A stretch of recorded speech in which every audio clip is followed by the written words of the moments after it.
اللہ کے پاک نام سے شروع کرتا ہوں جو بڑا مہربان انتہائی رحم کرم کرنے والا ہے۔ وہ شکل سے شریف گھر کی بیٹی لگ رہی تھی۔ میں پاس گیا، میرے قریب ہو کر بولی چلو گے صاحب؟ میں نے پوچھا کتنے پیسے لوگی؟ کہنے لگی آپ کتنے دیں گے؟ میں نے اس کی نیلی سی آنکھوں میں جھانک کر دیکھا، وہ بے بس تھی۔ میں نے بولا آؤ کار میں بیٹھو۔ وہ ڈر رہی تھی، کہنے لگی کتنے آدمی ہو؟ میں نے کہا ڈرو نہیں، میں اکیلا ہی ہوں۔ وہ خاموش بیٹھی رہی، پھر کہنے لگی آپ مجھے سگریٹ سے اذیت تو نہیں دو گے نا؟ میں مسکرایا بالکل بھی نہیں۔ اس نے ایک لمبی سی سانس لی، آپ میرے ساتھ کوئی ظلم تو نہیں کرو گے نا؟ آپ چاہے مجھے 500 کم دے دینا لیکن میرے ساتھ برا نہ کرنا پلیز۔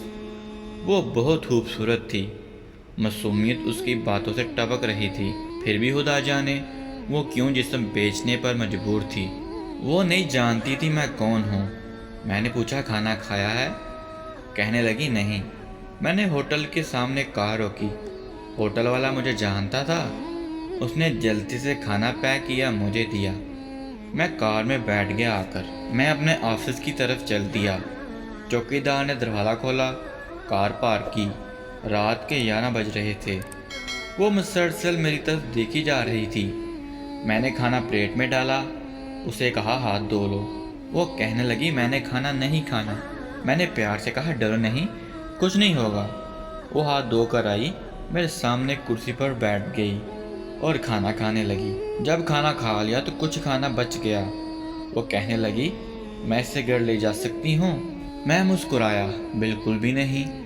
وہ چپ ہو گئی، برقع اتارنے لگی۔ میں نے کہا رک جائیں، میرے پاس آ کر بیٹھ جائیں۔ وہ حیران تھی، میری آنکھوں میں دیکھ کر بولی جلدی سے اپنا کام کرے، مجھے واپس چھوڑ کر آئیں۔ میں نے کہا نہیں پوچھوں گا، کیوں کرتی ہو ایسا؟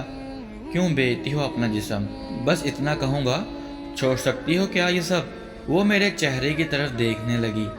آپ پاگل لگ رہے ہیں مجھے۔ میں نے اس کی آنکھوں میں دیکھا، ہاں پاگل ہی ہوں میں، سب پاگل ہی سمجھتے ہیں مجھے۔ وہ کہنے لگی اگر کچھ کرنا نہیں ہے تو مجھے واپس چھوڑ کر آؤ۔ میں نے اس کے سر پر ہاتھ رکھا اور پھر 30,000 اس کے ہاتھ پر رکھے۔ وہ حیران تھی، کہنے لگی میں نے نہیں لینے، آپ کیوں دے رہے ہو یہ پیسے مجھے؟ میں نے اس کے چہرے پر ایک تھکن محسوس کی تھی۔ وہ اپنے آنسو رو کے بیٹھی تھی، بار بار کہہ رہی تھی مجھے واپس چھوڑ کر آؤ، مجھے ڈر لگ رہا ہے۔ میں نے اسے یقین دلایا کہ ڈرنے کی کوئی بات نہیں ہے۔ اچھا بتاؤ، بہت درد دیا ہے نا زندگی نے؟ یہ سنتے ہی اس کی آنکھیں نم ہو گئی تھیں، جیسی کوئی قیامت گر گئی ہو اس پہ۔ میں سمجھ چکا تھا کوئی بہت بڑا درد لیے گھوم رہی ہے۔ دروازہ کھولا، کانپتی آواز میں بولی مجھے چھوڑ کر آؤ واپس۔ میں نے اسے بیٹھنے کا کہا، بتایا میرا نام نعمان راجپوت ہے، ڈرنے کی کوئی بات نہیں، خود کو محفوظ سمجھو۔ اسے جب یقین ہو گیا کہ پریشانی والی کوئی بات نہیں ہے تو بتانے لگی شوہر مر گیا، 3 بیٹیاں ہیں، سسرال والوں نے نکال دیا ہے، ماں باپ فوت ہو چکے ہیں، بھائی کوئی ہے نہیں۔ ماموں کے گھر آئی تو ماموں کے بیٹے نے میرے ساتھ زیادتی کی۔ میں نے جب مامی کو بتایا تو سب نے مجھے غلط کہا، مجھے دھکے دے کر گھر سے نکال دیا۔ دور کے ایک رشتہ دار نے بوڑھے سے میری شادی کروائی، اس کے بھی بچے تھے، اس کے بچوں نے مجھے بہت ذلیل کیا۔ پھر وہ شوہر بھی فوت ہو گیا۔ بیٹیوں کو لیے در بدر بھٹکنے لگی، نہ چھت تھی نہ روٹی تھی۔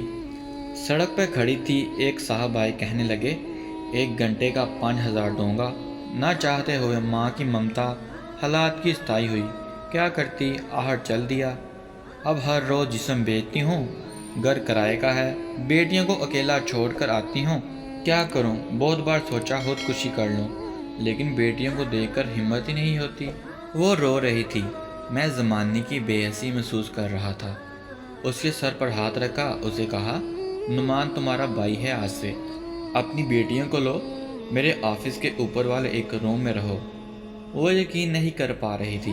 کار میں بٹھایا، اس کے گھر پہنچا، بیٹیاں سوئی ہوئی تھیں، بہت پیاری تھیں، گود میں اٹھایا تو دل کو سکون ملا۔ وہ مسلسل روئے جا رہی تھی، مجھے کہنے لگی آپ فرشتہ ہیں، آپ کون ہیں؟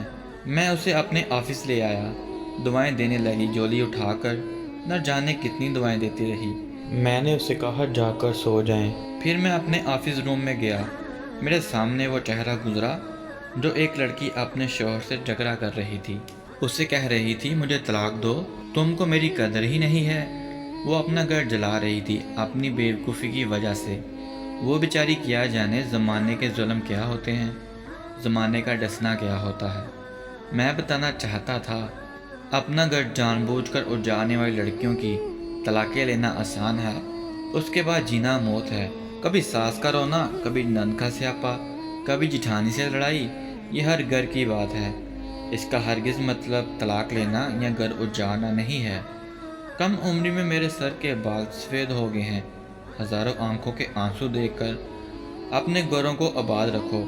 خدا کی قسم ایک وقت آتا ہے کہ نہ بھائی حال پوچھتے ہیں نہ سکی بہنیں، سب وقت کے ساتھ چہرے کے نقاب بدل لیتے ہیں۔ نعمان ہر جگہ ہر کسی کو تھامنے کے لیے کھڑا نہیں ملے گا۔ ہاں میری قلم شاید کسی کو بربادی سے پہلے بچا لے۔ ہم سفر کیسا بھی ہے وہ تمہاری ڈال ہے۔ شادی کے بعد سر کے بھائی سے ہٹتا لینا بھی بھیک مانگنے جیسا لگتا ہے۔ میری باتیں وہ عورت سمجھ سکتی ہے جس پہ ایسا کچھ گزرا ہو۔ ہم سفر جیسا بھی ہے وہ تمہارا لباس ہے۔ یاد رکھنا زمانے کے لیے تم صرف ایک گوشت کا ٹکڑا ہو۔ وہ زمانے گزرے مدت ہوئی جب رشتوں کا پاس رکھا جاتا تھا، اب تو رشتوں سے کھیلا جا سکتا ہے، ہوس پوری کی جا سکتی ہے، پھر پھینک دیا جاتا ہے۔ ہاں قسمت میں لکھا ہم بدل نہیں سکتے، لیکن قسمت خود لکھ بھی تو سکتے ہیں نا۔ صبر برداشت اور جھک کر رہنے سے زندگی آسان ہو جاتی ہے۔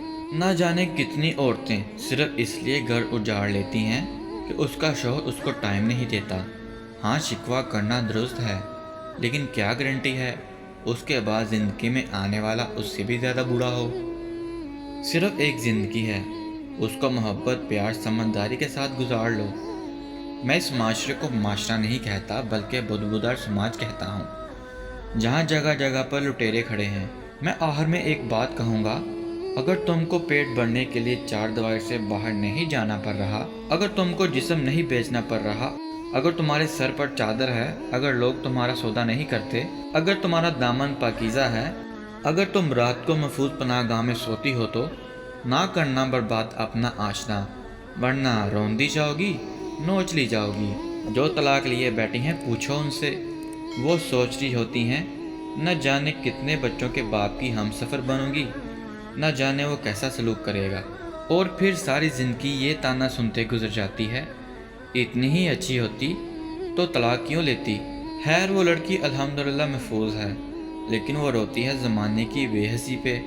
اور جانتے ہو کسی عورت کی بربادی میں کہیں نہ کہیں مرد ہوتا ہے، محبت کر کے چھوڑنے والا دعوے دار ہو یا نکاح کر کے طلاق دینے والا بدبخت۔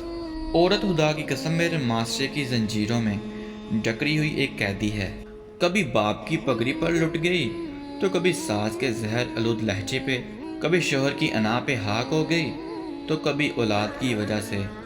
مرد اگر سمجھ جائے میری اس تحریر کو تو شاید میرا معاشرہ بدل جائے۔ ہاں کچھ عورتیں ہوتی ہیں بازاروں جن کو جتنی بھی عزت دو وہ عزت کی چادر سے زیادہ بازار کی رونق بننا پسند کرتی ہیں، پھر ایسی بدبخت عورتیں ایک بدبودار معاشرے کو جنم دیتی ہیں۔ آپ کو یہ میری ویڈیو کیسی لگی کمنٹ باکس میں ضرور بتائیں۔ ہماری ویڈیو کو لائک کریں۔ اگر آپ ہمارے چینل پر نئے آئے ہیں ہمارے چینل کو سبسکرائب کریں۔ آنے والی ویڈیو تک آپ کا اپنا میزبان محمد اقدس آپ سے اجازت چاہتا ہے۔ اللہ حافظ۔